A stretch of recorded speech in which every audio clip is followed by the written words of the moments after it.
네, 이어서 밤사이 나온 투자 뉴스 체크해보면서 전략과 종목 정비해보는 시간입니다. 유한타증권 장시영 차장과 함께 보도록 할게요. 어서 오세요. 안녕하십니까. 주요 투자 뉴스 화면을 통해 만나보시죠. 첫 번째 뉴스입니다. 삼성전자가 8년 만에 신규 반도체 R&D 센터를 건설합니다. 차세대 반도체 개발 계획에 걸맞은 인력과 설비를 확보하기 위한 포석으로 풀이됩니다. LG마그나가 최근 중국 난징 생산법인에 1,016억 원 상당의 설비 투자를 결정했습니다. 현대차가 세계 최초로 양산한 대형 수소트럭 액시언트 퓨얼셀의 후속 모델 개발을 잠정 중단한 것으로 파악됐습니다. 수소 연료 전지의 경제성을 확보하는 데 어려움을 겪은 것으로 보입니다. 현대오일뱅크가 어제 한국거래소의 상장 예비 심사를 통과했습니다. 이르면 오는 9월 증권 신고서를 제출하고 연내 유가증권 시장에 입성할 것이라는 전망입니다. GS건설이 3,860억 원 규모의 충남 아산시 용화체육공원 사업 공동주택 신축 공사를 수주했다고 공시했습니다. 메리츠화재가 보통주 382만 3천 주 규모의 주식 소각을 결정했다고 공시했습니다. 소각 예정 금액은 898억 원입니다. 자, 첫 번째 뉴스입니다. 전기차를 향한 LG의 끝없는 애정 공세 확인해 보도록 할 텐데요. 일주일에만 LG와 전기차 연관된 뉴스가 지금 몇 개나 나오는지 모르겠습니다. 월요일엔 LG전자가 전기차 충전 시장 진출한다는 소식이 있었고요. 이번에는 LG 마그나의 설비 투자 소식인데 LG 마그나 멕시코 공장 착공한 지 2달 만에 또 공장을 짓는다는 소식이네요. 일단은 LG전자, 그러니까 LG그룹 자체적으로 사실은 전자 쪽을 더 집중적으로 보자고 한다면 자동차 쪽에 이제 전장 사업에 대한 속도를 굉장히 좀 빠르게 내고 있는 상황입니다. 물론 전장 사업 같은 경우는 20분기가 넘는 이 분기 연속 적자를 계속해서 좀 기록을 하고 있는 상황인데 올해는 좀 다를 것 같습니다. 올해 2분기에는 26분기 만에 흑자 전환 달성이 확실시 되고 있다라고 해요. 규모도 한 400억 정도의 영업이익이 달성할 것으로 좀 예상이 되고 있는데 LG전자 같은 경우는 3가지 사업부를 사실은 전장 사업으로 두고 있습니다. 첫 번째는 물론 이제 차량용 인포테인먼트 관련된 부품을 납품을 하고 있죠. 공급을 하고 있습니다. 자동차 제조사별로. 그리고 두 번째는 ZKW를 이 자회사로 두고 있으면서 볼보 신형 전기차의 조명 시스템을 공급하는 계약도 체결을 했고요. 그리고 기존의 다른 자동차 회사 BMW라든지 기타 이제 유럽의 유수의 자동차 회사들에게도 조명을 납품을 하고 있는 것으로 좀 확인이 되고 있습니다. 벤츠라든지 아우디, 포르쉐 같은 경우도 ZKW를 통해서 이 LED 조명이라든지 차량용 조명을 납품을 받고 있는 상황입니다. 그리고 LG 마그나 이트레인, 이제 방금 이제 뉴스에서 말씀해주신 LG 마그나 이트레인도 이 전장 사업의 다른 축으로 좀 꼽을 수가 있겠는데요. 그 세계 3위 부품 업체인 캐나다 마그나 인터내셔널과 합작해서 출범시킨 전기차 부품 업체입니다. 그래서 올해 이제 초에 메르세데벤츠의 고급 전기차 EQS에 인포테인먼트 시스템을 공급하는 대형 계약을 체결을 했고요. 이 파워트레인 같은 경우는 앞서 이제 말씀드린 것처럼 멕시코의 전기차 부품 생산 공장을 착공식을 여름과 동시에 또 중국 난징에 추가적으로 공장을 좀 증설하고 있는 상황이고 미국 전기차 시장을 주로 공략할 예정입니다. 멕시코 쪽 같은 경우는요. 그래서 애플 전기차가 사실은 된다 안 된다, 언제 될지도 모르고 된다 안 된다 이런 얘기들이 많은데 만약에 현실화가 된다고 한다면 이곳에서 멕시코에서 생산되는 제품이 납품될 가능성을 높게 보고 있습니다. 그래서 그 전장 사업 자체가 올해 사실 이제 본 궤도에 오르게 되면서 수주 잔액도 꾸준하게 늘려가고 있는데 올해 말 정도가 되면 지금 현재 한 60조 정도가 되는데요. 올해 말 정도가 되면 70조에 육박할 것으로 좀 보고 있기 때문에 전기차 쪽 시장이 더 커지고 있는 만큼 완성차 업계 수요가 급격하게 늘고 있기 때문인데 이 부분이 이제는 실적으로 보답을 하려고 하는 상황이라고 좀 말씀을 드릴 수가 있겠고요.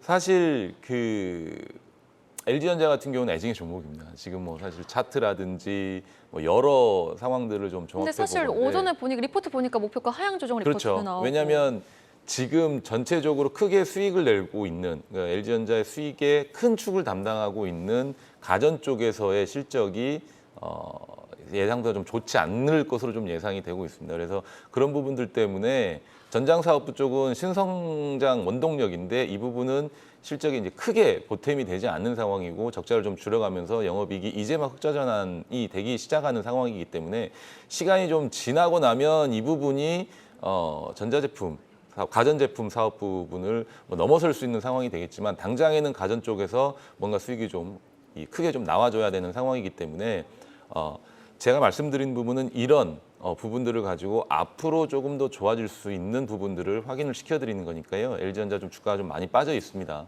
좀 긴 호흡을 가지시고 네. 좀 버텨보시면 좋을 것 같습니다. 알겠습니다. 긴 호흡, 중장기적인 관점이 유효하다라고 말씀해 주셨고요. 자, 다음 뉴스는요. 어제 낙폭 너무 컸어요. 좀 점검을 해볼 필요가 있어 보입니다. 현대차 관련 소식 확인해 볼게요. 한 언론 매체의 단독 보도이긴 한데 3세대 수소 연료전지 개발 중단했다. 또 신형 넥소 출시도 늦춘다라는 소식인데 이 수소 전지 개발이 좀 녹록지가 않나 봐요. 일단 정말 이 진정한 사실은 친환경 에너지원은 2차 전지 그러니까 전기보다는 수소가 맞거든요. 네. 전기도 사실은 어떻게 보면 화석 연료를 사용을 해서 우리가 만들어내는 부분이 있기 때문에 전기보다는 수소 연료로 가야 되는 부분이 진정한 친환경 에너지원이다라고 말씀을 드릴 수가 있겠는데 이 부분이 뭐 현대차도 이 부분을 알고 있는지는 모르겠지만 아직은 그 로드맵이라든지 이런 부분들을 좀 확인을 했었을 때 상용 가능화, 그러니까 실현 가능성이 조금은 낮아 보일 수도 있다라는 거거든요. 왜냐하면 인프라라든지 또 뭐 수소 충전소라든지 이런 인프라 관련해서 뭐 전 세계적으로 뭐 이런 부분들이 제반이 마련이 안 돼 있는 상황에서 현대차가 굳이 당장에 아주 급하게 수소차 쪽에 로드맵을 확장을 시키면서 집중을 할 필요가 있겠느냐라는 부분을 먼저 생각을 해볼 수가 있고 두 번째는 전기차 쪽에 대한 어떤 이 성장 속도가 굉장히 좀 빠릅니다. 현대차가 뭐 미국 쪽에서 판매도 잘 되고 있고 지금 현재 시장에서 현대차가 전기차 시장 쪽에서 이 횡보가 굉장히 좀 가파르다라고 좀 얘기를 할 수가 있다고 한다면 기업 입장에서도 회사 입장에서도 선택과 집중을 해야 될 시기인 것 같아요. 그리고 그렇기 때문에 전기차 쪽에 좀 더 집중을 하려고 하는 의지가 아닌가라는 좀 생각을 해볼 수가 있겠고요.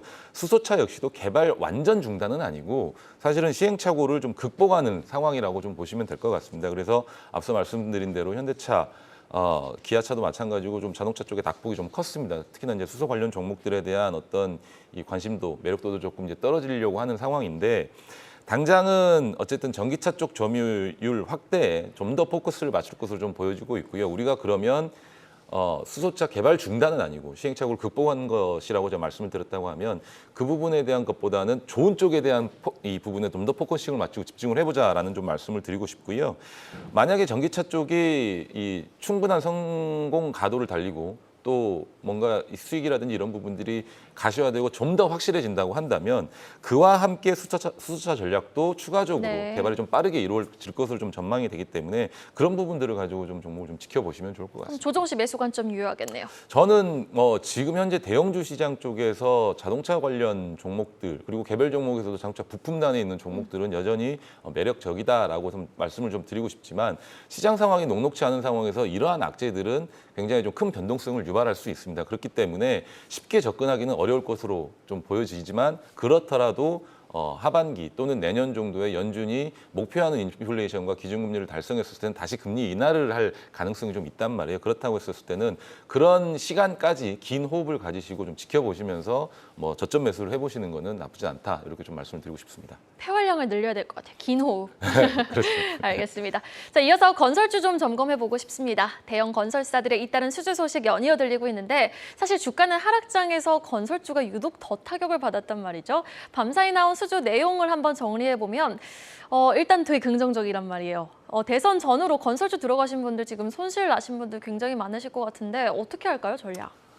모르겠습니다. 이게 건설주에 대한 부분은 저도 사실 긍정적인 뷰로 시각으로 좀 봐왔었는데 정부 정책이라는 부분들이 사실은 빠르게 실현 가능화되기는 좀 어렵잖아요. 그리고 사실 지금 현재 시기에는 금리 인상 시기에서 주택사업 부분이 우리가 생각했던 것보다는 좀 더디게 진행이 되고 있는 부분도 있고 그리고 그런 부분들이 빠르게 이 어떤 이 종목의 회사의 실적을 더욱더 이제 좋아지게 만드는 그런 부분들로 진행되기는 좀 시간이 걸릴 것 같다라는 부분을 좀 말씀을 드리고 싶고요. 그래서 실적으로 보더라도 GS건설 같은 경우로 좀 말씀을 드리면 주택사업 관련 상반기 달성률이 70% 정도대밖에 되지 않아서 좀 부진할 것으로 좀 예상이 되고 있습니다. 그래서 우리가 사실 기대했던 부분은 정부 정책, 뭐 신규 주택 공급하고 이런 부분들로 인해서 주택 관련 사업에 대한 실적이 굉장히 좀 커질 것이다라고 기대했는데 올해 그 부분이 당장에 되지 않을 것으로 좀 예상은 했지만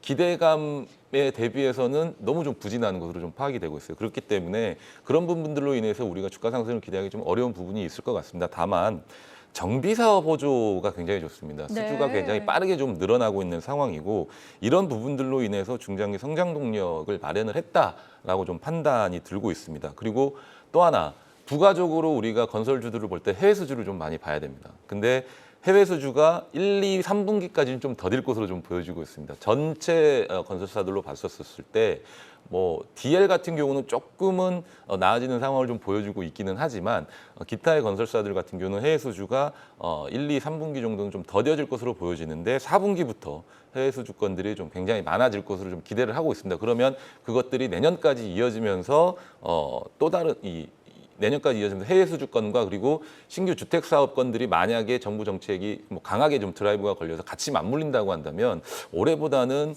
내년 정도를 좀 기대를 해보시는 게 어떨까 이런 생각을 좀 하고 있습니다. 일단 건설주도 조금 버티기 전략이 유효하겠네요. 그러면. 맞습니다. 알겠습니다. 자, 마지막 뉴스 보겠습니다. 3수 끝에 IPO 성공했네요. 현대오일뱅크 체크해 보겠습니다. 사실 너무 나이스 타이밍이에요. 지금 유가 급등일 때 상장하면서 몸값도 높아진 거 아닌가 싶은데 유가가 지금 사실 7월이 변곡점이라는 이야기 많거든요. 유가가 그렇죠. 잡힐지 아니면 지금 오를지 지금 참 이러한 시점에서 잡힐 때 정유주 전반적으로 좀 점검을 해보고 싶습니다. 어떻게 보세요? 일단 유가 먼저 좀 짚어드리고 싶습니다. 좀 긴 내용이 될 수가 있는데 네. 이게 우리가 사실은 이 공급단에서 어떤 문제가 발생을 했다거나 수요단에서 문제가 발생했을 때 가격이 움직였었을 때는 최하단에 있는 소비자한테 직접적으로 전달했을 때는 그 크기가 굉장히 더 커질 수도 있단 말이에요. 체감적으로 확. 체감적으로 네. 너무 많이 크게 올라올 수가 있습니다. 그래서 정제 마진이 사실은 싱가포르 정제 마진이 지금 25.9달러, 26달러 이렇게 좀 진행이 되고 있는 것 같아요. 그래서 30달러를 목전에 두고 있는데 2000년 이후에 가장 높은 수치입니다. 이 수치를 집계한 이후 2000년 이후 가장 높은 수치인데 전년 동기 대비해서도 20배 이상 올라갔습니다. 20배 이상 올라가는 상황인데 정유업계에서는 정제 마진이 4에서 5달러 정도를 손익분기점으로 보는데 훨씬 높아 있는 상황이죠. 거의 30달러 육박에 있는 상황이기 때문에 그래서 작년 상반기까지 사실은 배럴당 이 석유 제품의 수요가 좀 감소되면서 정제 마진이 1, 2달러 수준에 좀 그쳤었는데요. 최근에 좀 수요가 회복이 되고 이러면서 정제 마진이 좀 급등한 부분들이 있습니다. 그래서 실적도 그에 따라서 좀 굉장히 좋아질 것으로 좀 보여지고 있습니다. 그래서 S-오일 같은 경우는 2, 4분기 영업이익이 이 작년 동기 대비해서 44% 좀 증가한 8,200억 정도를 좀 기록할 것으로 좀 보여지고 있고요. SK 이노베이션 같은 경우는 다른 기타 사업들도 있겠지만 어쨌든 영업이익이 전년 동기 대비해서 100% 넘게 증가를 해서 1조가 넘는 영업이익을 달성할 것으로 좀 전망이 되고 있습니다.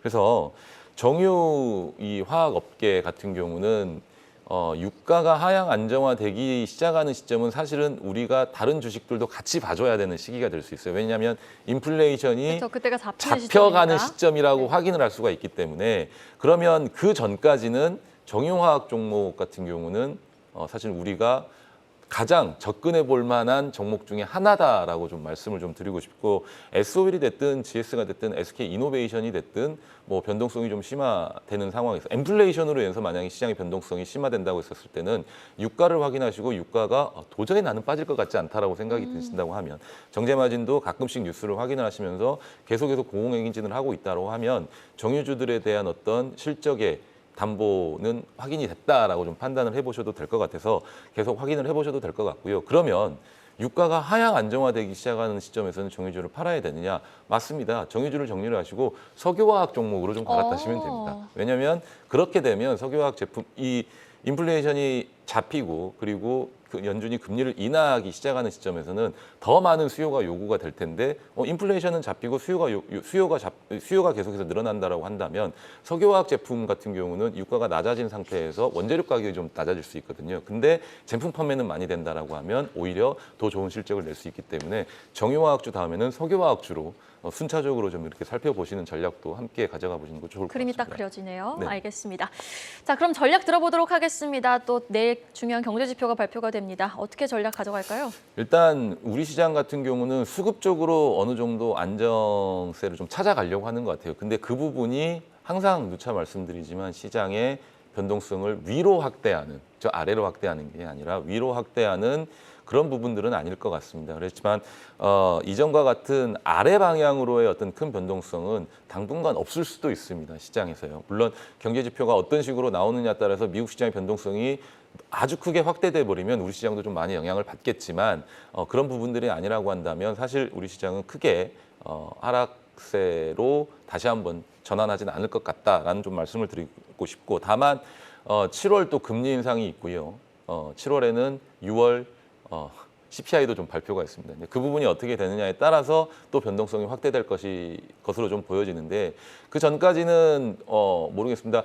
하실 수 있으시면 어떻게든지 현금 확보를 조금이라도 좀 해주셨으면 좋으실 것 같고요. 또 그런 부분들을 나중에 변동성이 확대됐을 때 내 종목, 보유 종목의 평균 단가를 낮추시는 부분을 좀 활용을 했으면 좋을 것 같고요. 어쨌든 불확실한 시장입니다. 좀 잘 버텨보시면 좋은 상황이 언젠가는 좀 펼쳐질 것으로 좀 보여지고 있습니다. 그렇게 말씀드리고 싶습니다. 오늘 너무 감사하네요. 목요일 국내 투자 뉴스 유한타증권 장시영 차장과 함께 봤습니다. 오늘 말씀 고맙습니다. 네, 감사합니다.